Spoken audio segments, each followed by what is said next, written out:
Check the valve on the burette is closed and then fill the burette up with 0.02 normal EDTA solution up to the top. It will self-right in this system that we have, so it sits at 0.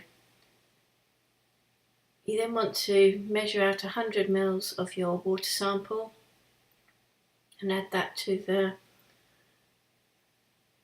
Erlenmeyer flask underneath the burette.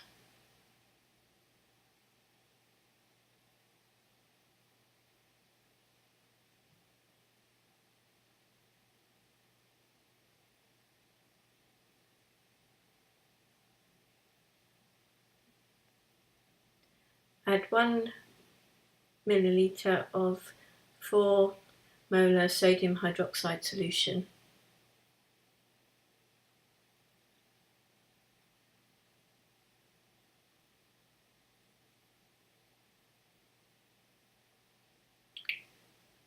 And then swirl the flask.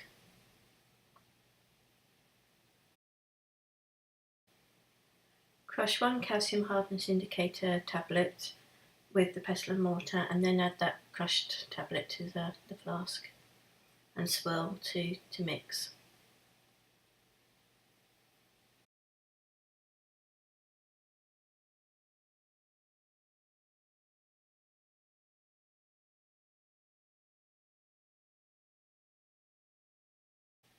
Titrate dropwise with the 0.2 normal EDTA solution, swirling the flask after each addition until the solution in the flask becomes violet.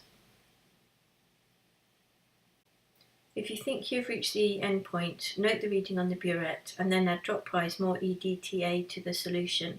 Swirl after additional drop.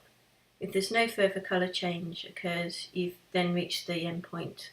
However, if the colour changes further, you need to then record the new endpoint value. In this case, it hasn't changed further, so we can take the original value that we first noted as our endpoint.